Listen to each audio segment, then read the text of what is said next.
Okay, so the purpose of this simulation is for us to sort of see firsthand what happens when we combine two random variables.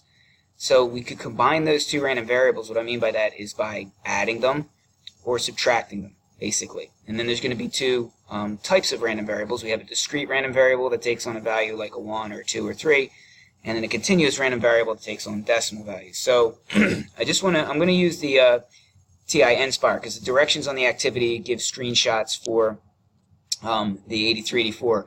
But make sure you pay careful attention to this. A lot of times the same mistakes are made.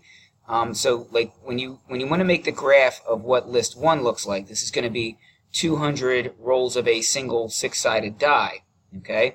Notice the window that I use, 1 through 7. Okay, we've actually looked at this variable before. We calculated the mean and standard deviation for it.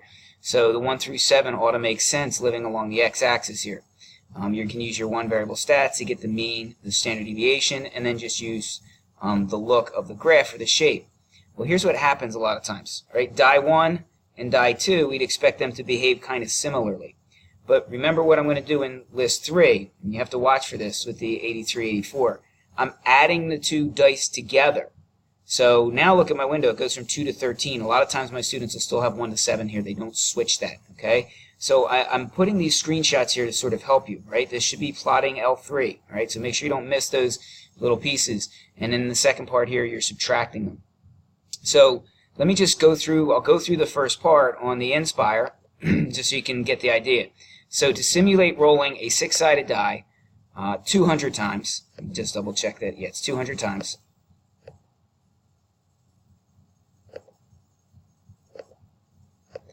I'm going to use that command random integer 1, 6. It's going to be any number between 1 and 6, and 200. When I press enter, I have 600 dice rolls in there. Do the same thing here. Rand int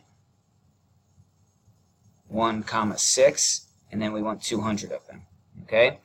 And then finally, I want to add the two together. So I'm going to be careful what kind of words you use here, but here I could just write dice add, okay, that because I'm going to subtract the dice later, so this will be dice add.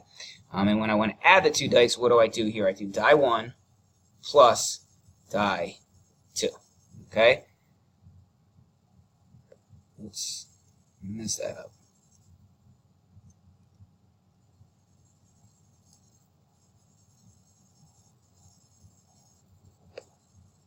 No, it's not letting me.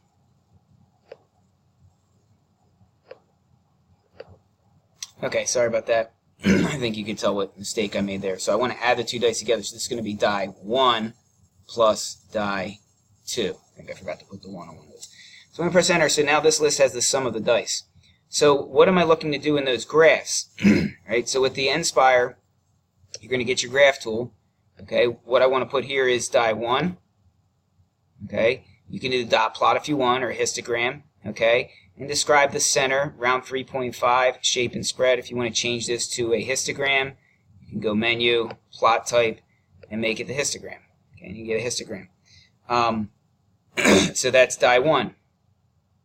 We do this, that's going to go right here on this graph. Okay, you're going to calculate the mean for die 1 and the standard deviation for die 1, and then tell me the shape. Okay, mean and standard deviation, if you want to do those from right here, you can do that. You can go to menu, statistics, stat calculations, and one variable stats, and just tell the calculator to do the one variable stats for die 1. We'll fill them up. 3.575, not a big surprise. Standard deviation 1.7 roughly. Those numbers should look familiar, right? We worked through those in class a couple days ago. Then you do the same thing for die 2. It's going to look pretty similar, okay? When you go to do die 3, remember what that's going to be. This is the dice add. Notice where it's centered now. Now it's centered at 7 because I'm taking the two dice that usually average 3.5 and I'm adding them together. Okay. When you subtract the two dice, okay, notice what happens to my windows. The first part of this is why people get confused, looks really pretty much the same. Well, first I'm going to ask you to make a hypothesis. What do you think will happen for die 1? Die 2, if you do the same thing you just did in the first activity, just take a guess. But now I'm going to subtract the two dice. can you guess what the mean and standard deviation are going to be when I subtract the two dice? And notice my window down here. My window down here now all of a sudden goes from -7 to 7. Okay, a little bit of a difference. Second part of this activity then, we move away from the dice and now we start to talk about male heights. Okay, the reason we do this is now a discrete random variable, or a continuous random variable rather, whereas the dice is discrete, right? It takes on whole number values. The male heights, it's a normal distribution with a mean of 70, standard deviation 2.5. So you should get pretty similar means and standard deviations from the population that you pulled from when you're running this simulation. But you're going to do the same thing. You're going to get a bunch of male heights here, random norm, store that in L1. Then these are the female heights that you store in L2. And then for L3, so this is going to be a bunch of male heights, a bunch of female heights. Should be similar to the population. And then you're going to add the male and female heights. Okay? Then we do the same thing. What happens when we subtract the male and female heights? Try to make a guess here. This is where you're guessing. Okay? And then this is where we'll actually see what actually happened. And then hopefully by the end of this, I'd like to see if you can come up with a rule for what happens when I add two random variables, what happens to the average of that sum, what happens when I subtract two random variables, and what's happening to the standard deviation. This is going to be kind of tough for you to guess at. I think the mean is going to be intuitive. I think everybody will be able to figure that one out, but this one might be kind of tough.